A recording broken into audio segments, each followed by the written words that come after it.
gay family series starring Lucille Ball with Richard Denning is Liz and George Cooper. Two people who live together and like it.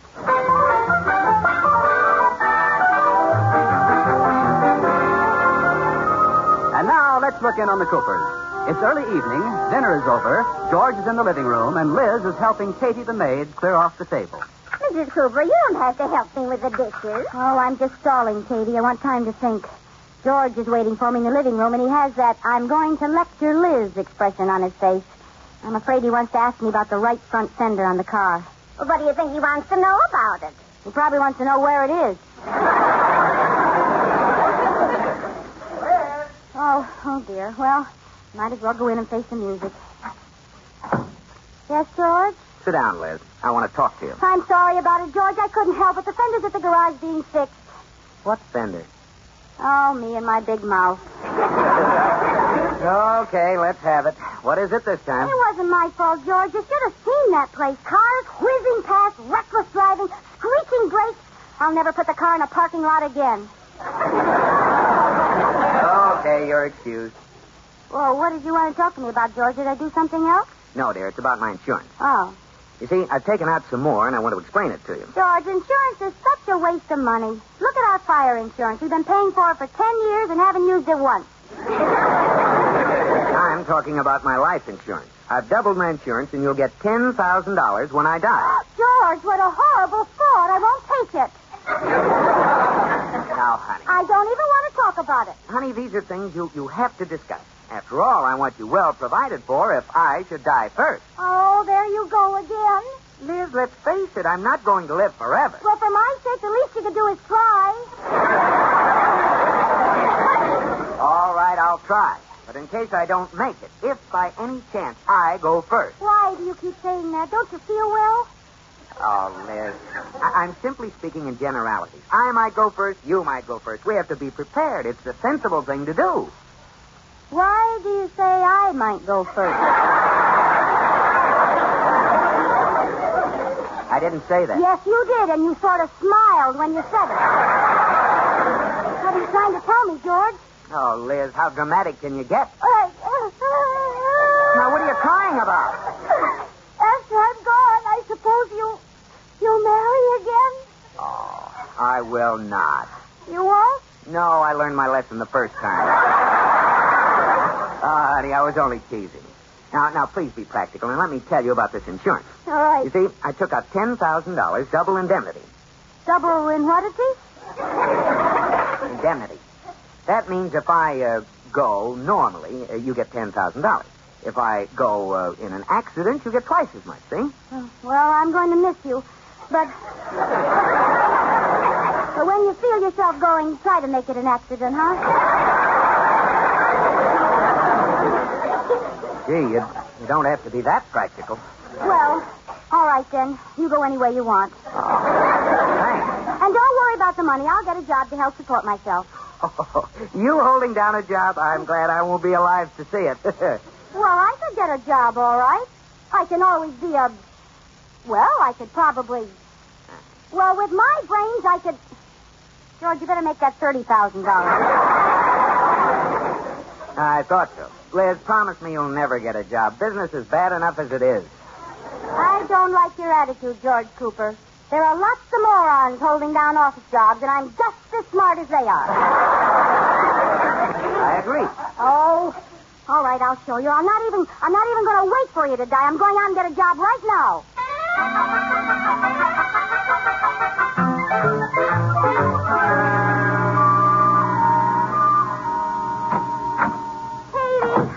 Katie, run a nice warm bath for me, will you? I'm so tired. Where have you been all morning, Mrs. Cooper? Out looking for a job, but it's no use. They all want experienced girls. What are you going to do? I'm going to go to business school and learn to type and take shorthand. Hand me that phone. I'm going to call them right now. Oh, here. I hope you can get the line. Oh, don't tell me that Brooklyn blabbermouth is hogging the party line again. All morning. Oh, dear. Well, we'll see. And wait till I tell you what happens then.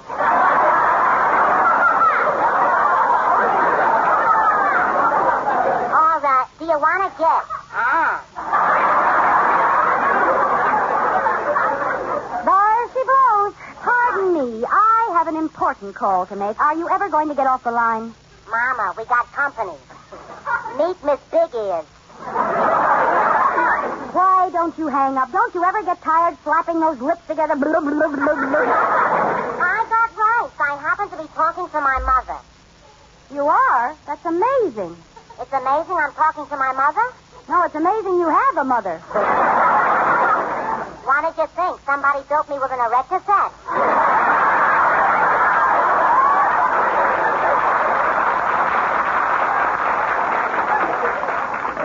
No, I thought you came in a box of Cracker Jacks.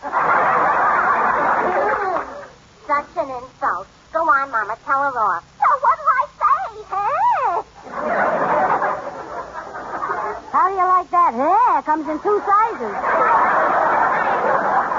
Look, let me make one important call, and then you can blab as long as you like. I got important business, too, Hank. Mama's radio broke, and she missed 3 episodes of the soap operas. So what? So Ruthie's giving me a delayed broadcast at this more convenient time. Do you have to use the telephone? What do you expect me to use? A 2-way wrist radio, huh? Oh. So, Mama, you remember how kindly Dr. Stevenson had to operate on little Jimmy, who was run over by a truck when he tried to save the life of blind Mr. Potts, who was on his way to get the doctor for Grandma Smith, who broke her leg when she fell downstairs trying to help Mary Lou, who caught her hand in the ringer. Oh, yeah. Which show was that? Life can be beautiful. Yeah,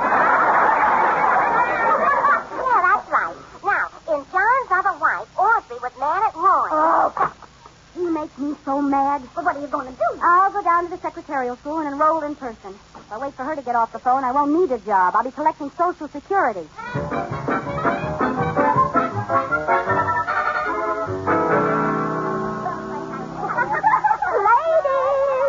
Ladies, your attention, please.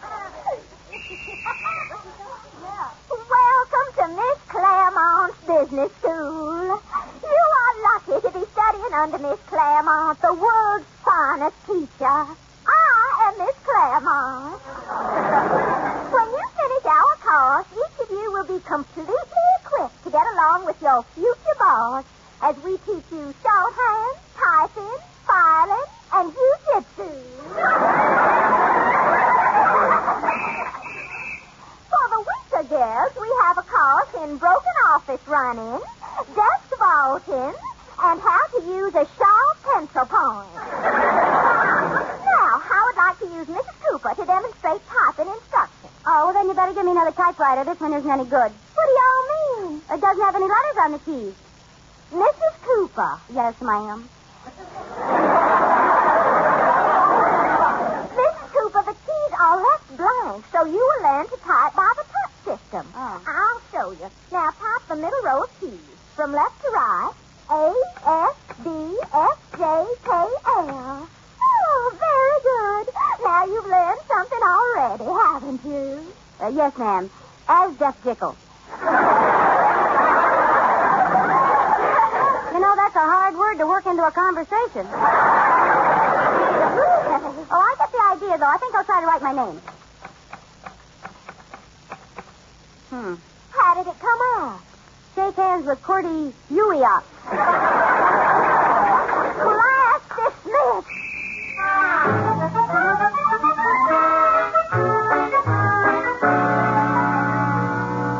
All right, Mrs. Cooper. You have been studying shorthand for 3 weeks.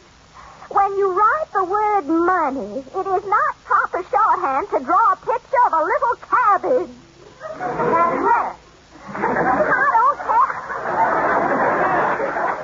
I don't care if it's a split pea.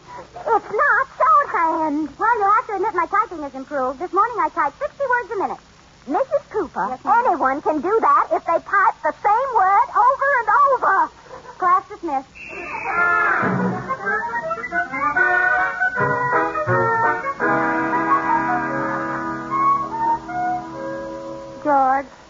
George, what's the matter? You haven't spoken to me since dinner. And do you have to work at home? Yes, dear. George, let me sit on your lap. Oh, but Liz, this is important. Kiss me. Kissing me isn't going to...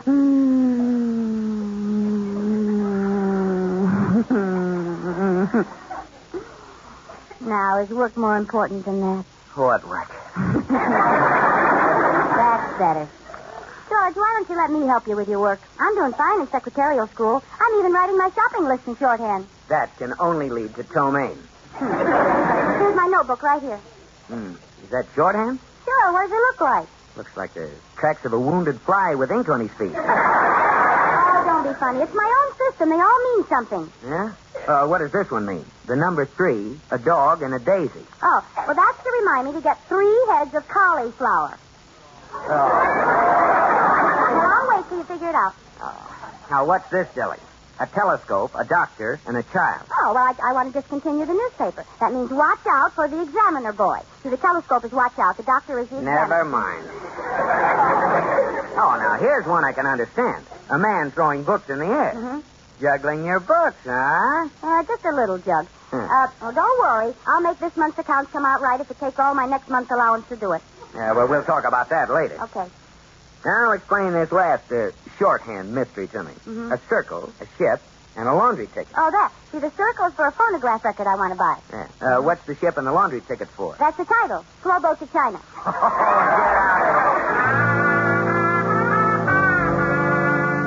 get out Are you still working, George? It's almost 11 o'clock. Oh, yes, dear. Is something wrong? Well, not really. The bank examiner's in town, and there's been sort of a mix-up in our books. Oh. And just when I need her the most, my secretary is sick. Oh, George, let me be your secretary. Oh, no. I'm going to dictate bank reports, not animated cartoons. Oh, but this is my big chance. Please, George. Not a chance, Liz. I've already called that school of yours, and they're going to send someone over. Oh, all right for you, George Cooper. Now, don't go away mad, Liz. What's the matter, Mrs. Cooper? You look angry. I am. George needs a secretary, and he won't give me the job. Hey, you know what I'm going to do, Katie? I'm going to call and cancel the other girl and take the job myself. Do you think you should? Well, maybe my typing isn't so hot. My shorthand takes longer than longhand. But think of all the time we'll save. When he chases me around the office, I'll let him catch me.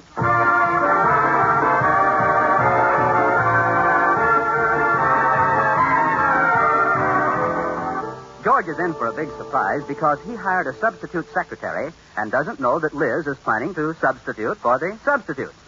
Right now, she's in the living room. Wait a minute, is that Liz?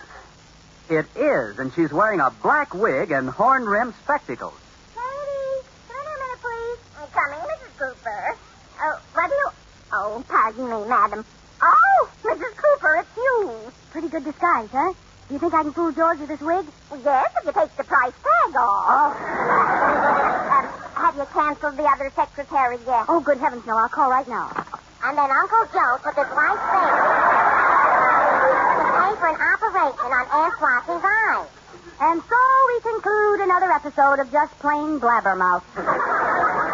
Don't look now, Mama. Nosy Rosie's back again. That does it. Every time I pick up this phone, you're on it with those awful soap operas. I'm going to have my phone changed. Go ahead. Well, after they catch Uncle Joe, their son, the radio actor, comes in and wants to borrow $10 until television blows over. Now, this infuriates Stephen. How do you like that? A filibuster. Filibuster? Yes, I've had my fill, and I'd like to bust her right in the nose. Well, I'll have to call that school from the drugstore. Goodbye, Katie. Oh, dear, I'm so excited. Do you really think this black wig will fool George? Oh, the wig will fool him all right, but he might recognize your underwear. You forgot to put your dress on. Yes!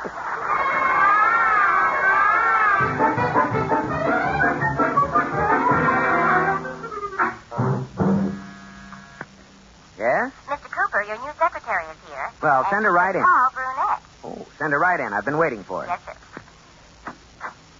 Good morning. So, good morning. Mr. Cooper, Yes?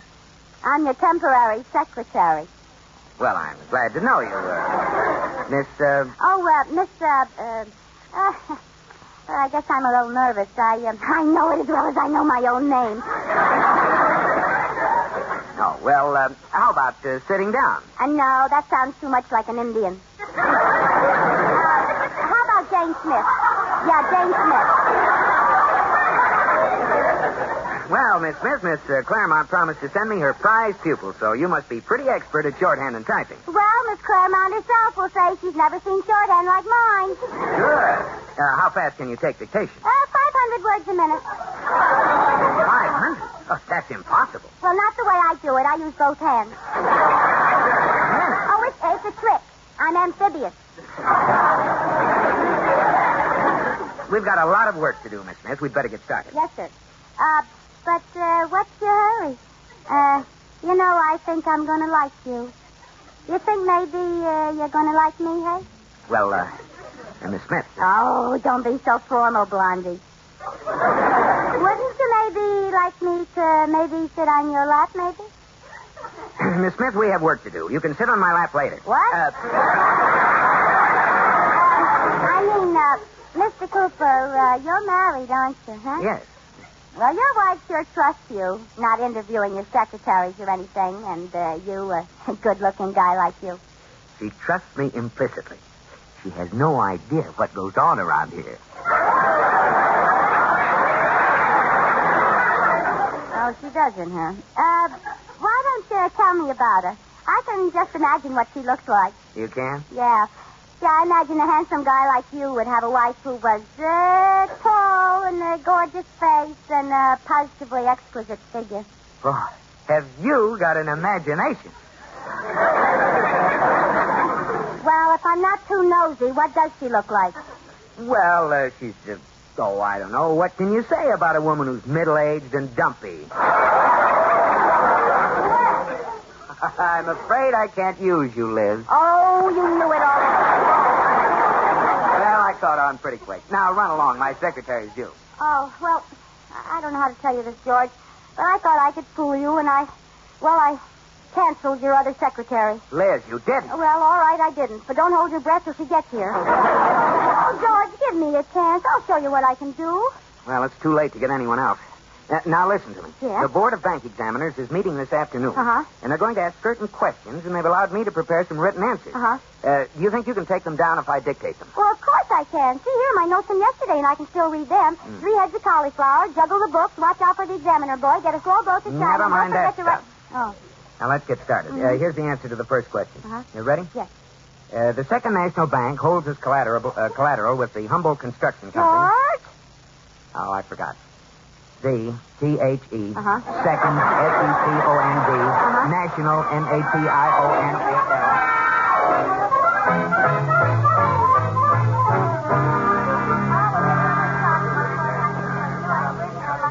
Now, Liz, you sit here while the meeting with the bank examiner is going on. And remember, you're my secretary, Miss Smith. Yes, George. Mr. Cooper. All right now. Mr. Cooper, we're ready for you.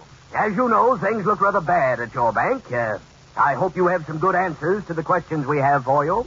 Oh, don't worry, Mr. Allen. Hand me those answers you typed, Miss Smith. Here you are, sir. And now the first question. In the transaction with the Humboldt Construction Company, what do you hold as collateral for this $10 million loan? I have it right here. Huh?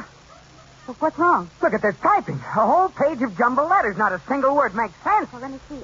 Oh, dear, that happens in school all the time. You see, I was using the touch system, and all my fingers were 1 key too far to the right. Oh, great. Well, here, let me fix it. I'll type it again with my fingers 1 key too far to the left. No. But, George, that'll make it come out even. Oh. Come, Cooper. What's this stalling? Here, George, read it from my shorthand note. You're the only one who can read that stuff. Mr. Allen, if you don't mind, my secretary, Miss Smith, will answer the questions from her notebook.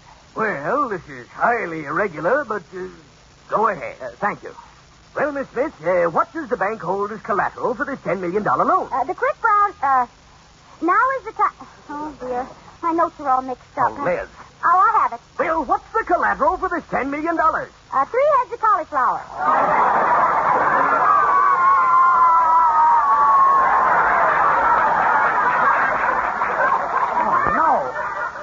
Well, I can't seem to find the answer to that question. Could you go to the next question, please? Very well. When the amount of collateral is not commensurate with the size of the loan, and you discover this condition, what is your procedure? Juggle the book. Oh, that's enough, Liz. Sit down. Just a minute. I think we may have stumbled onto something here. But you don't understand. Quiet. Next question, Miss Smith. When Mr. Cooper found out there was to be an investigation, what instructions did he give the employees? Well? I don't think I'd better read this. What did he tell the employees? What does it say, girl? Watch out for the examiner, boys. For goodness sakes, Liz, try to find the right note. I'm trying. Thought you'd get away with something, eh, Cooper? No, this is all a ridiculous mix-up. That's what they all say. What would you have done if you'd gotten away with it? I didn't do anything. I found it. What would you have done if you'd gotten away with it? Get a slow boat to town.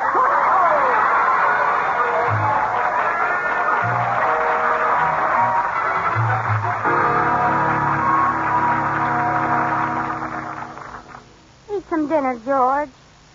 Are you still mad at me? No, I've learned to expect things like this.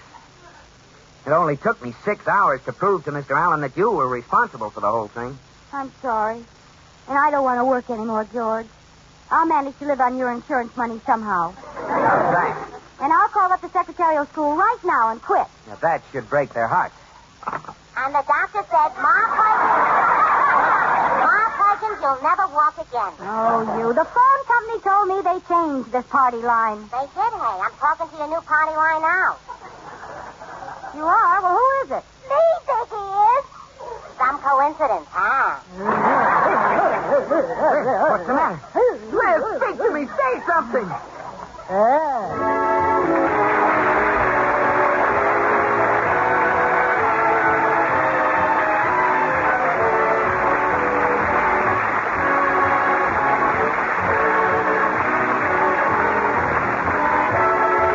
My Favorite Husband has been presented through the worldwide facilities of the United States Armed Forces Radio and Television Service.